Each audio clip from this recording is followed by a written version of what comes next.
अस्सलाम वालेकुम, क्या हाल है आप सबके। I hope you are doing fine. Welcome to my channel. जी, तो since we are using retinoids and exfoliants to take care our skin, it's important to differentiate between breakout, purging और irritation. जी, तो सबसे पहले मैं आपके साथ एक्सप्लेन करूंगी what are these conditions, then I am going to tell you how to differentiate between them. जी, तो first of all it's important to know what is a breakout. Breakout actually clock pores होते हैं underlying our skin, माइक्रोकोमेडोन्स होते हैं जो कि बाद में ब्लैक हेड्स बन जाते हैं, वाइट हेड्स बन जाते हैं, पिंपल्स बन जाते हैं और पस्ट्यूल्स बन जाते हैं, जो कि नेचुरल प्रोसेस होता है। और इन माइक्रोकोमेडोन्स को naturally black head, white head, pustules और एक्नी बनने में एटलीस्ट 8 वीक्स का टाइम लगता है। Let's come to purging. अच्छा, purging is not a natural process. It occurs when we use any type of exfoliants और any types of retinoids which accelerate our cell turnover. When we use any type of retinoids like acetretinine, adapalene, tretinoin और retinol, it accelerates our cell turnover। तो उससे क्या होता है, आपकी skin के अंदर जितने भी अंडरलाइंग इश्यूज होते हैं, लाइक आपकी स्किन के अंदर जितने भी क्लोज कॉमेडोन्स होते हैं, माइक्रो कॉमेडोन्स होते हैं, वो जल्दी black heads, white heads, pustules और एक्नी में चेंज हो जाते हैं, कन्वर्ट हो जाते हैं, ताकि वो क्लियर आउट कर सके उन्हें और जल्दी आपकी स्किन को क्लियर कर सके। सेम इसी तरह से जब हम डिफरेंट टाइप्स के एक्सफोलिएंट्स यूज़ करते हैं, AHAs, BHAs like salicylic acid, mandelic acid, glycolic acid और डिफरेंट टाइप्स ऑफ एसिड्स, तो वो भी हमारे सेल्स के टर्नओवर को बढ़ा देते हैं क्योंकि वो हमारी स्किन को एक्सफोलिएट करते हैं। तो इसी तरह से सेम हमारी स्किन के अंदर जितने भी अंडरलाइन माइक्रोकोमेडोन्स होते हैं वो जल्दी black head, white heads, acne और पस्ट्यूल्स में चेंज हो जाते हैं, ताकि वो जल्दी उनको क्योर कर सके और आपकी स्किन को क्लियर कर सके। It is a good sign. It means that that ingredient is actually working on your skin. और इसका मतलब ये होता है कि जो प्रोसेस 8 वीक्स और इसके ज़्यादा में शुरू होने वाला होता है वो जल्दी अकर हो जाता है और आपकी स्किन जल्दी क्लियर हो जाती है।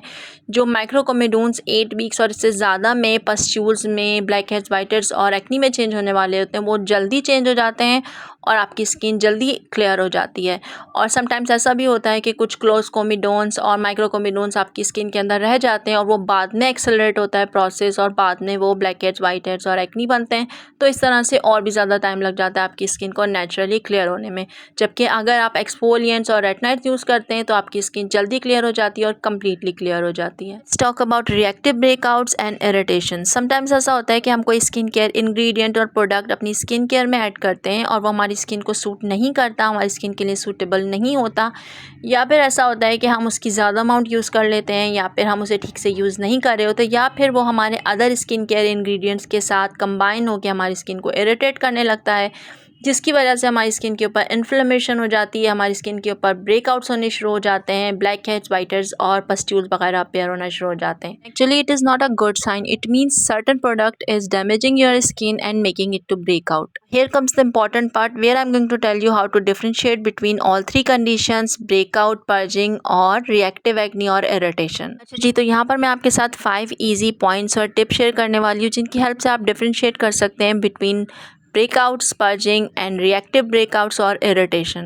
Point number 1, purging has a limited time period of 4 to 8 weeks, not more than this। अगर इससे ज़्यादा आपके फेस के ऊपर breakouts, acne, pustules अपीयर होते हैं और स्टे करते हैं, it means it's not purging, it's something else। It is some kind of a reactive breakouts, irritation to some specific products। Point number 2, appearance of breakouts. अच्छा, अगर आपको purging हो रही है रेटिनाइड से और एक्सफोलिएंट से, इट मीन्स कि आपको ब्रेकआउट सेम उन्हीं एरियाज़ पर होंगे जहाँ पर आपको नॉर्मल रेगुलर रूटीन में होते हैं। लेट्स सपोज अगर आपको फोरहेड और चिन एरियाज़ पर रेगुलर रूटीन में ब्रेकआउट्स होते हैं तो आपको पर्जिंग में भी सेम उन्हीं एरियाज़ पर ब्रेकआउट्स होंगे, अदर एरियाज़ पर नहीं होंगे। और अगर आपको breakouts, acne, pimples, black heads, white heads other areas पे हो रहे हैं जहाँ पर आपको नॉर्मल और रेगुलर रूटीन में अपीयर नहीं होते, it means that it is reactive breakouts और irritation to some specific products. Point number 3, if it's purging it's going to heal और clear out faster than normal routine. क्योंकि पर्जिंग की वजह से आपको जो acne, pimples, black heads, white heads appear होते हैं वो फास्टर हील होते हैं, फास्टर डिसअपीयर होते हैं, क्योंकि आपका सेल टर्नओवर बढ़ गया होता है और जो प्रोसेस स्लोअर होता है वो फास्टर हो जाता है और फास्टर आपका फेस क्लियर आउट हो जाता है। पॉइंट नंबर 4, पर्जिंग की वजह से आपके फेस के ऊपर जो एक्नी और पिंपल्स अपीयर होते हैं वो ज़्यादा रेड होते हैं, ज़्यादा इन्फ्लेमेटेड होते हैं, ज़्यादा स्वेलन होते हैं, और इसके अलावा पस्ट्यूल्स बढ़ जाते हैं आपके फेस के ऊपर और ड्राइनेस बढ़ जाती है, इरिटेशन बढ़ जाती है, क्योंकि सेल टर्नओवर बढ़ जाता है, उसकी वजह से मॉइस्चर फैक्टर रिड्यूस हो जाता है, स्किन डिहाइड्रेटेड हो जाती है और ज़्यादा इरिटेटेड हो जाती है।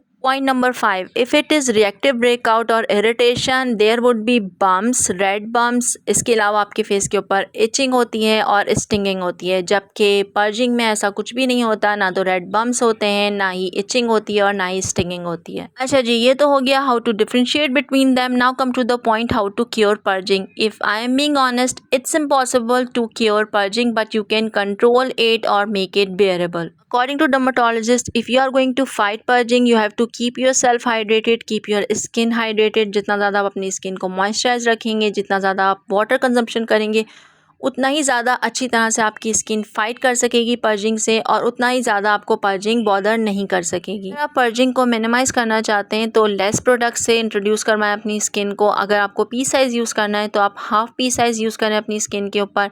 इसके अलावा लार्ज इंटरवल्स के साथ शुरू करें, यानी कि वीक में एक बार अप्लाई करें पहले, इसके साथ साथ फिर मंथली आप इंक्रीज़ करते जाएँ आप इसकी एप्लीकेशन। इस तरह से आपको पर्जिंग का इशू ज़्यादा नहीं होगा और पर्जिंग आपको ज़्यादा बॉदर नहीं करेगी। इसके अलावा आपको उन प्रोडक्ट्स के ऊपर चेक ऑन रखना है जो आप अपने रेटिनॉइड्स और एक्सफोलिएंट्स के साथ यूज़ करते हैं, कि कहीं वो कॉन्ट्राडिक्ट तो नहीं करते आपके एक्सफोलिएंट्स और रेटिनॉइड्स के साथ।